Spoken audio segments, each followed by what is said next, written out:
नमस्कार, welcome to my channel. Myself doctor Ritu Verma. हम लोग प्रीवियस लेक्चर्स में कॉन्वोल्यूशन पढ़ रहे थे और अब तक हमने पढ़ा है कि कॉन्वोल्यूशन में अगर हमें कोई सिग्नल्स जो मतलब हमें सिग्नल्स की वैल्यू गिवन है, नॉट एग्जैक्टली वेवफॉर्म गिवन है, हमें उसकी इक्वेशंस गिवन है। हमने अभी तक देखा like x t equals to u t दिया हुआ है, एक्सपोनेंशियल फंक्शन दिया हुआ है, e to the power minus a t, e to the power a t, इस टाइप से कुछ हमें फंक्शन गिवन है, उसका वेवफॉर्म गिवन नहीं है, तब हमने उसका कॉन्वोल्यूशन निकाला। तो वो हमने बताया आपको कैसे हम निकाल सकते हैं। तो आज हम देखेंगे कि अगर हमें डायरेक्टली कोई वेवफॉर्म ही गिवन है एंड देन हमसे कहा गया है कि उसका कॉन्वोल्यूशन आप पता करो, तो वो हम कैसे पता कर सकते हैं, आइए देख लेते हैं। तो लेट सपोज फर्स्ट हमें टू सिग्नल्स हमें गिवन है, दैट मीन्स हमें टू रेक्टेंगुलर पल्स जो है वो गिवन है और वो आइडेंटिकल है। ठीक, तो ये minus of a to a, amplitude 1, this is x of t. हमें ये एक सिग्नल गिवन है एंड दूसरा सिग्नल हमें गिवन है, दिस इज ऑल्सो टी, ये भी बिल्कुल डिक्टो सेम है, minus a to a, amplitude 1, and this is h of t. Now अब हमें ये दो सिग्नल्स गिवन है और हमसे कहा गया है कि हमें इनका कॉन्वोल्यूशन पता करना है, प्लस इनका ये जो टाइम पीरियड है ये भी सेम है, इसका टाइम पीरियड भी सेम है और इस सिग्नल का टाइम पीरियड भी सेम है। अब हमें इनका कॉन्वोल्यूशन पता करना है, तो कॉन्वोल्यूशन के लिए हम लोग क्या करते हैं, यहाँ सबसे पहले हम xt और yt की इक्वेशन, xt और ht की इक्वेशन लिख लेते हैं। तो यहाँ से अगर आप देखेंगे कि अगर मैं xt लिखना चाहूँ तो ये जो वेवफॉर्म टू इक्वेशन कन्वर्जन या इक्वेशन टू वेवफॉर्म कन्वर्जन ये हम ऑलरेडी हमारी प्रीवियस लेक्चर्स में देख चुके हैं, ये सब बेसिक्स हो गए हैं अब हमारे लिए। अगर हमें आगे का सिग्नल एंड सिस्टम समझना है या उसको इजीली सॉल्व करना है तो उसके लिए हमें प्रीवियस के जो कुछ लेक्चर्स हैं वो हमें बहुत ही अच्छी तरीके से आना चाहिए। तो अब हम इसे इस वेवफॉर्म से इक्वेशन में कन्वर्ट कर लेते हैं, तो ये हो जाएगा u of t plus of A, because ये सिग्नल माइनस ऑफ ए से स्टार्ट हो रहा है इसलिए यहाँ पर प्लस ऑफ ए हो जाएगा, minus u of t minus of A, because ये प्लस ए पर खत्म हो रहा है तो ये माइनस ऑफ ए पर एंड हो जाएगा। इसका मतलब ये कि अगर हम u ऑफ t प्लस ए पूरा वेवफॉर्म ऑफ ले ले, उसमें से u of t minus A waveform को सब्ट्रैक्ट कर देंगे तो हमें पर्टिकुलरली ये रेक्टेंगुलर वेवफॉर्म मिल जाएगी। सिमिलरली अगर हम h ऑफ t की वैल्यू भी पता करते हैं तो इसकी वैल्यू आ जाएगी, सेम आएगी, u of t plus of a minus u of t minus of A, because ये सेम ही है दोनों सिग्नल्स, तो इनका वेवफॉर्म भी सेम आएगा। नाउ अब हमें इनका कॉन्वोल्यूशन पता करना है, तो कॉन्वोल्यूशन पता करने के लिए क्या फॉर्मूला होता है, yt is equals to xt convolution of ht। तो हम इसे डायरेक्टली ही लिख लेते हैं, तो ये हो जाएगा u of t plus a minus u of t minus of a, ये फर्स्ट इक्वेशन हुई। और इसका कॉन्वोल्यूशन हम निकालेंगे again u of t plus a minus u of t minus of a के साथ में। ठीक है, तो ये अब हमें इन दोनों का कॉन्वोल्यूशन निकालेंगे। अगर एक तरीके से देखा जाए तो हम इन दोनों का मल्टीप्लिकेशन करेंगे। कॉन्वोल्यूशन मतलब हमें क्या, कॉमन एरिया चाहिए, दो गिवन सिग्नल से उन दोनों का कॉमन एरिया चाहिए। तो हम क्या करेंगे, जैसे हम नॉर्मल मल्टीप्लिकेशन करते हैं, मान लीजिए अगर मुझे मल्टीप्लिकेशन करना है एक्स प्लस ए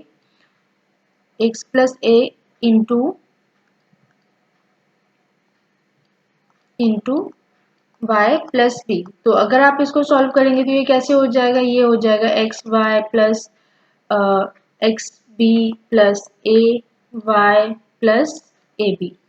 ये तो आप सभी को आता ही होगा। तो जैसे हम नॉर्मल मल्टीप्लिकेशन करते हैं सिमिलरली हम नॉर्मल कॉन्वोल्यूशन करेंगे।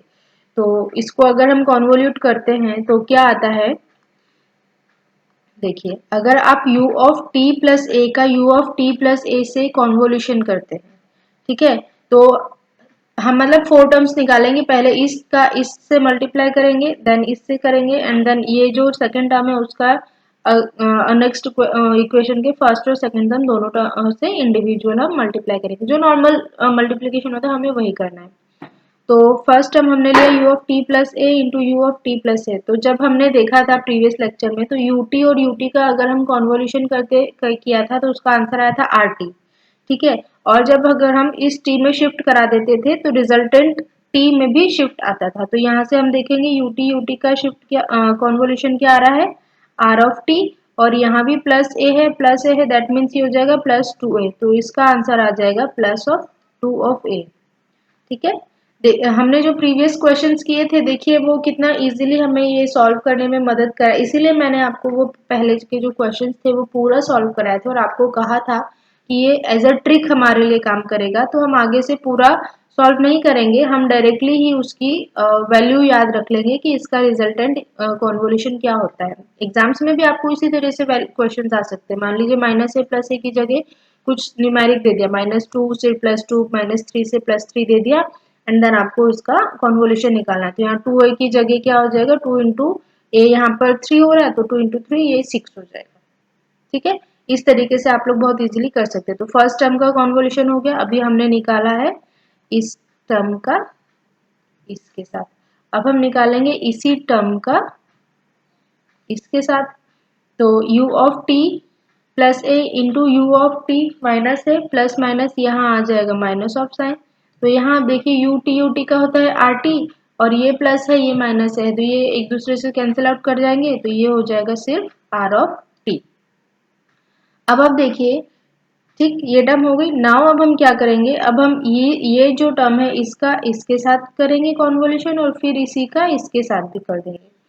तो हम लेते हैं minus of you of t minus से इंटू यू टी, तो प्लस माइनस माइनस साइन आ जाएगा। यू टी का होता है आर ऑफ टी, लेकिन ये माइनस है और ये प्लस है तो ये कैंसिल आउट हो जाएगा, ये सिंपल आर ऑफ टी बचेगा। अब ये माइनस और ये माइनस माइनस माइनस हुआ plus U T, again U T है तो ये स्टार्टिंग में तो आर टी रहेगा और यहाँ देखिए कि ये -2 है ये -2 है तो ये हो जाएगा माइनस ऑफ 2 ऑफ ए। ये हमारा जो इक्वेशन बनी, ये फाइनल हमारी इक्वेशन अगर हम इसे लिख लेंगे तो ये हो जाएगा r of t plus of 2 of a minus of r minus of twice of r t twice of r of t plus r of t minus of 2 of. ये फाइनल हमारा जो कॉन्वोल्यूशन का रिजल्ट आया है equation के form में। अब लेकिन हमें जो पूछा है वो वेव फॉर्म के फॉर्म में पूछा हुआ है, तो अब अगर हमें वेव फॉर्म के फॉर्म में चाहिए तो अब हम इस इक्वेशन को वेव फॉर्म में कन्वर्ट कर देते हैं। तो यहाँ देखिए, उसके लिए हम देखते हैं स्लोप पहले। तो यहाँ देखिए इसका स्लोप कितना है, +1 स्लोप है, ठीक है। ये इस जो फर्स्ट टर्म है इसका स्लोप +1 है। यहाँ आप देखिए तो इसका स्लोप -2 है और यहाँ आप देखिए तो इसका स्लोप अगेन +1 है।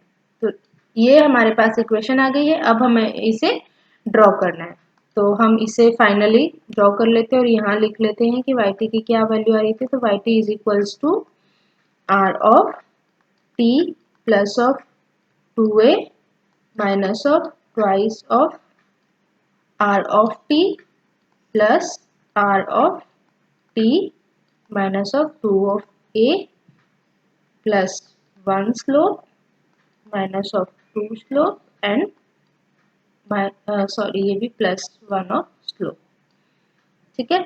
अब हमें ये पता चल गया। नाउ अब हमें वेवफॉर्म ड्रॉ करना है। तो वेवफॉर्म के लिए हम लोग क्या देख रहे हैं कि हमें जो सिग्नल है वो रैम्प सिग्नल है और वो 2 यहाँ +2 है, इसका मतलब है वो -2a से स्टार्ट हो रहा है और उसका स्लोप है 1। तो हम लोग सिंपली यहाँ पर ये ड्रॉ कर देते हैं, -2a से स्टार्ट हो रहा है और उसका स्लोप रहेगा 1। उसके बाद हम देखते हैं कि यहाँ पर -2 स्लोप मतलब ये +1 को ऐसा हमें -2 स्लोप का सिग्नल ड्रॉ करना है ताकि वो ये जो प्रीवियस सिग्नल का प्लस स्लोप है उसको -2 में कन्वर्ट कर दे, ठीक है। मतलब हमें -2 का स्लोप चाहिए। तो सबसे पहले हम लोग यहाँ स्टार्ट कर देते हैं। तो ये रहा, अगर हम इसे इस तरह से ड्रॉ कर दें, -2 है और ये हुआ +1 स्लोप हुआ, ठीक है।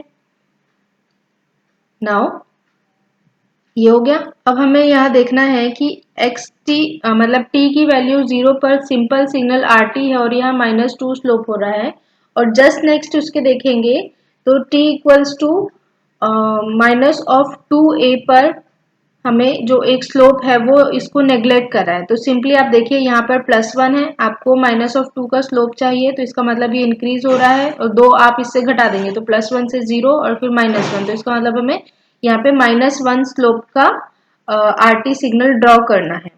ठीक है, तो आपने यहाँ से ये -1 स्लोप का सिग्नल आपने यहाँ पर ड्रॉ कर दिया है, और ये अब आप देखेंगे कि ये कहाँ तक जाएगा, बिकॉज ये t इक्वल्स टू 2a पर एक सिग्नल अपने आप को नेग्लिफाई कर रहा है, तो इसका मतलब ये हुआ 2a वैल्यू तक जाएगा, t इक्वल्स टू 2a पर ये अपने आप को नेग्लिफाई कर दिया, तो ये सिग्नल हमारा कॉन्वोल्यूटेड सिग्नल पता चल गया, और आप ये देखेंगे तो ये आपका टाइम पीरियड 2 ऑफ t आ जाएगा। अब आप देखिए ये हमने सही से बनाया है, -2a से स्टार्ट हो रहा है, +1 सिग्नल है, अगर आप इन दोनों का जो डिफरेंस देखेंगे तो वो -2 स्लोप आ रहा है, तो ये -2 स्लोप का आरटी सिग्नल यहाँ आ गया है। और देन आप देखेंगे तो यहाँ पे हमने अगला रैंप सिग्नल ये वाला ड्रॉ कर दिया। ना आप देखेंगे t इक्वल्स टू 2a पर यहाँ पर जो इसका प्रीवियस स्लोप था हमने अपोजिट स्लोप, मतलब यहाँ -1 था तो यहाँ पे हमने +1 स्लोप का रैंप सिग्नल ऐड किया है, जिससे ये वाला जो स्लोप है वो नलिफाई होकर के इसकी वैल्यू 0 आ गई है। ये सब हम ऑलरेडी पहले भी पढ़ चुके हैं। तो ये आपका फाइनली कॉन्वोल्यूटेड सिग्नल आ गया है, तो ये हमारा फाइनली कॉन्वोल्यूटेड सिग्नल हुआ yt।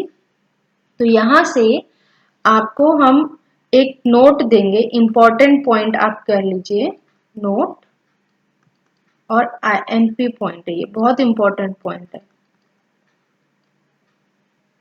When two identical width rectangular pulse of duration t are convolved, the resultant signal is always a rectangular pulse of duration of 2 of t। मतलब अगर दो identical width के रेक्टेंगुलर पल्स को, या दो identical rectangular pulse जिनका time period same है, अगर आप उनको कन्वर्ट करते हैं तो रिजल्टेंट जो कन्वोल्यूशन आएगा वो आएगा आपका एक ट्रायंगुलर पल्स होगा जिसका टाइम पीरियड होगा 2 ऑफ t। ठीक है, तो ये आपको अगर आप चाहें तो याद रख लीजिए, और यहाँ पर इसकी जो वैल्यू आ जाएगी किस पॉइंट तक जाएगा, तो ये इसकी वैल्यू आ जाएगी 2 ऑफ a। तो अगर आपको याद रखना है तो आप याद रख लीजिए, अदरवाइज आप सॉल्व करके भी कर सकते हैं। नेक्स्ट अगर हम देखें कि अगर मान लीजिए जो रेक्टेंगुलर पल्स है वो आइडेंटिकल ना होकर के अलग अलग टाइम पीरियड की होती है, ओके, तो उस केस में क्या होगा, तो मान लीजिए ये एक हमें वेवफॉर्म है, ये इसकी वैल्यू है -a से a तक, एंड इसका एम्पलीट्यूड है a, तो ये हुआ x ऑफ t, और इसका टाइम पीरियड है t ऑफ 1। नाउ अब अगर हम दूसरा सिग्नल लें h ऑफ t, उस दूसरे सिग्नल की वैल्यू जो है वो है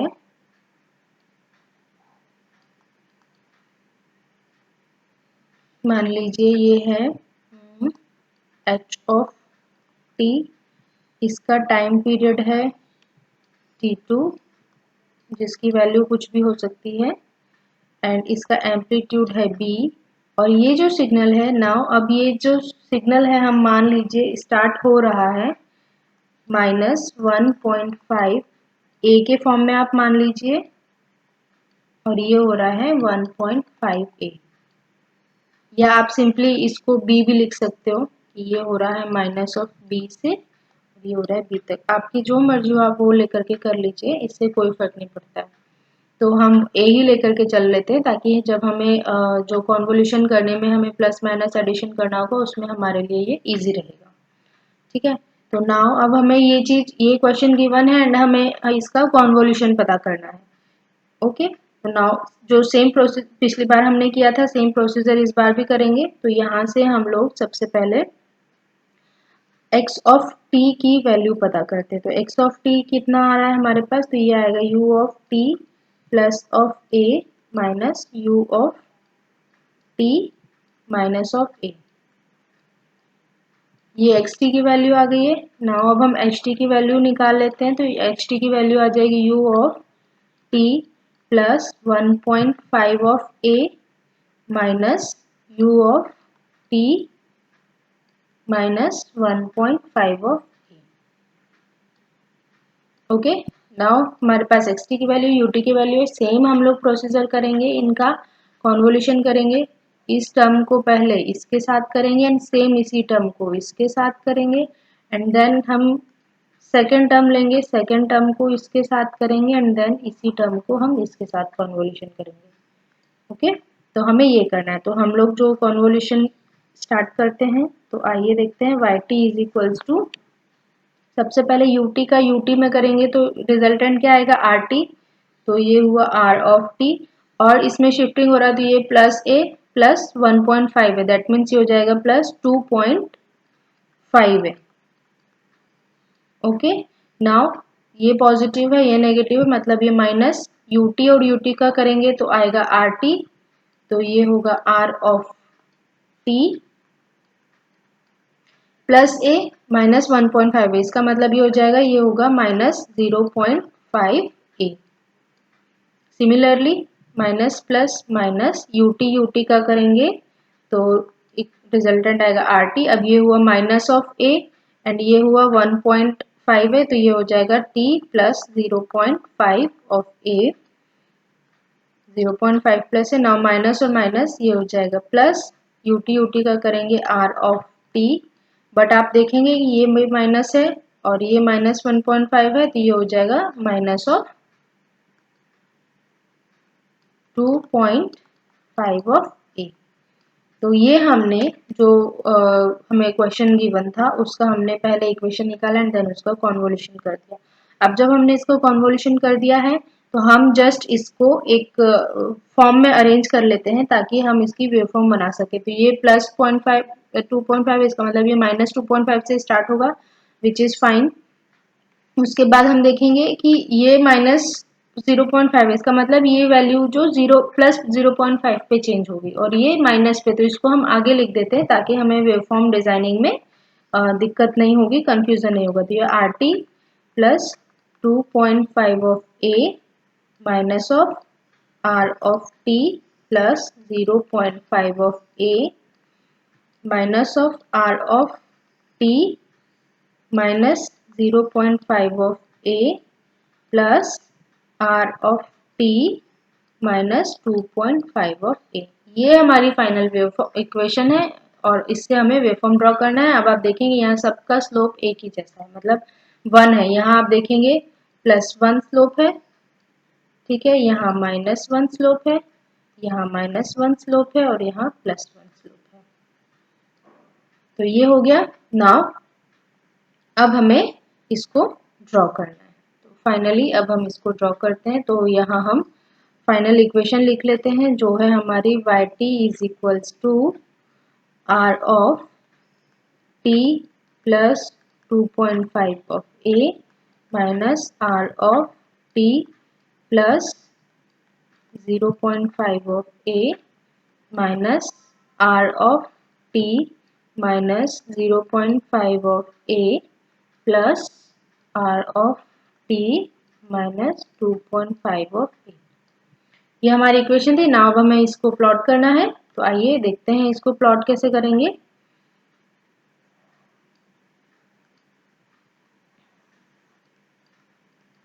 ओके, ये जो सिग्नल है यहाँ देखेंगे कि ये सिग्नल स्टार्ट हो रहा है -0.5 पे और इसका स्लोप है 1। तो हम यहाँ पर ये नोट कर लेते हैं कि ये माइनस ऑफ 2.5 ए है और इसका स्लोप 1 से ये स्टार्ट होगा। नेक्स्ट पॉइंट देखेंगे तो ये जो स्लोप जाएगा वो स्लोप जाएगा -0.5 तक, उसके बाद उसमें चेंज हो रहा है। तो हम लोग 4 पॉइंट नोट कर लेते हैं। ये रहा माइनस ऑफ 0.5 और ये वैल्यू अप टू जाएगी प्लस 0.5 तक, तो ये हमने प्लस 0.5 भी ड्रॉ कर दिया एंड देन उसके बाद प्लस 2.5 ए, ठीक है, ताकि हमें ड्रॉ करने में इजी रहे। हमने पहले पॉइंट पता कर लिया। तो यहाँ हम देख रहे हैं कि यहाँ सिग्नल स्टार्ट हो रहा है -2.5 ए से, स्लोप उसका 1 है और वो अप टू 0.5 तक जा रहा है। तो हम यहाँ तक ये ले लेते हैं कि ये सिग्नल है, ये इंक्रीज हो रहा है -0.5 तक। तो ये यहाँ पर माइनस ऑफ 0.5 तक ये इंक्रीज हो रहा है। उसके बाद आप देखेंगे प्लस 0.5 पर इसका जो स्लोप है, यहाँ +1 था, यहाँ -1 आप करें, इसका मतलब ये +1 जो स्लोप है, अगर आप इसमें -1 ऐड करोगे तो इसका स्लोप नलिफाई हो जाएगा, इसकी वैल्यू कांस्टेंट हो जाएगी। तो अब जो इसकी वैल्यू है वो कांस्टेंट रहेगी अप टू प्लस 0.5 तक, ठीक है। उसके बाद में प्लस 0.5 पे यहाँ आप देखिए इसका स्लोप हो जा रहा है -1, तो हम यहाँ पर -1 का स्लोप यहाँ पे ऐड कर देंगे और वो जाएगा अप टू 2.5 तक। तो ये जाएगा अप टू 2.5 तक, इसका स्लोप हुआ -1। और आप देखेंगे कि -2.5 पर यहाँ -1 था, हमने +1 स्लोप का सिग्नल उसमें ऐड किया है, क्योंकि इस पॉइंट पर ये वैल्यू नलिफाई होना चाहिए। तो ये नलिफाई हो रही है। तो अब आप देखेंगे तो ये हमने फाइनली ये जो सिग्नल हमें ड्रॉ करना था वो हमने ड्रॉ कर दिया। तो ये हुआ y ऑफ t और इसका जो एम्पलीट्यूड होगा वो होगा 2a इंटू बी। ए और बी जो कैपिटल ए बी था वो हमारे दो अलग अलग सिग्नल थे, उन दोनों का एम्पलीट्यूड था। तो ये आप देखोगे तो ये यहाँ पर ट्रेपेजोइडल फॉर्म हमें मिल गया है। मतलब ये है कि अगर आप दो आइडेंटिकल रेक्टेंगुलर वेव को आप कन्वोल्यूशन करते हो तो आपको ट्रायंगुलर मिलेगा, लेकिन अगर आप दो अनआइडेंटिकल वेव फॉर्म है, उनको रेक्टेंगुलर वेव है, उनको अगर आप कन्वोल्व करते हो तो आपको ये ट्रेपेजोइडल फॉर्म मिलेगा, ठीक है। तो इसके लिए भी हम यहाँ पर लिखेंगे, एक फाइनली नोट बनाएंगे हम यहाँ पर भी, जो बहुत ही इम्पोर्टेंट होगा। नोट में आप देखिए, नोट में हम लोग क्या करेंगे कि अगर मान लीजिए हमें दो अनआइडेंटिकल सिग्नल गिवन है, ये एक है माइनस ऑफ ए से ए के बीच में, इसका टाइम पीरियड है t1, ठीक है, और एम्पलीट्यूड है a। नाउ अगर हमें दूसरा सिग्नल गिवन है और इस सिग्नल का वैल्यू जो है वो है माइनस ऑफ b से b तक और एम्पलीट्यूड है b एंड इसका टाइम पीरियड है t2। नाउ अगर हमें ये दो सिग्नल गिवन होते हैं तो इसका जो रिजल्टेंट वैल्यू आती है वो आएगी ट्रेपेजोइडल वेवफॉर्म रहेगा। इसका मतलब ये कुछ इस टाइप से रहेगा, ओके। तो ये यहाँ पर एम्पलीट्यूड की अगर आप वैल्यू निकालेंगे तो 2a इंटू ए इंटू बी। ये जो सिग्नल है वो स्टार्ट होगा माइनस ऑफ b प्लस ए से, और ये जो वैल्यू रहेगी ये रहेगी minus of b minus of a, this is 0। Now ये जो पॉइंट रहेगा ये रहेगा b माइनस ऑफ a और ये पॉइंट रहेगा b प्लस a एंड इसका जो टाइम पीरियड रहेगा वो रहेगा t1 प्लस t2 और यहाँ पर b ग्रेटर देन a है, b जो है वो ग्रेटर देन a है। अगर a आपका ग्रेटर देन b हो जाता है तो आप सब जगह b की जगह a की जगह b लिख दीजिएगा। तो ये फाइनली नोट है, अगर दो अनआइडेंटिकल वेवफॉर्म को आप कन्वर्ट करते तो वो ट्रेपेजोइडल फॉर्म बन जाता है। तो यहाँ हम लिख लेते हैं इसको, when two identical width rectangular pulse of duration t1 and t2 are convolved, the resultant signal is always a trapezoidal pulse of duration t1 plus t2, okay. तो इस तरीके से अगर आपको एग्जाम्स में मान लीजिए दो रेक्टेंगुलर पल्स का कन्वोल्यूशन पूछ लिया जाता है, तो वो आइडेंटिकल हो या अनआइडेंटिकल हो, आप डायरेक्टली उसकी वैल्यू आपको सॉल्व करने की ज़रूरत नहीं है। आप डायरेक्टली जो क्वेश्चन है उसको देख कर ही और जो उसकी लिमिट है उसको देख कर ही आप जो ऑप्शन है उसमें से आप टिक मार्क कर सकते हो कि आपका जो क्वेश्चन है उसका करेक्ट आंसर क्या है। Thank you for watching my video.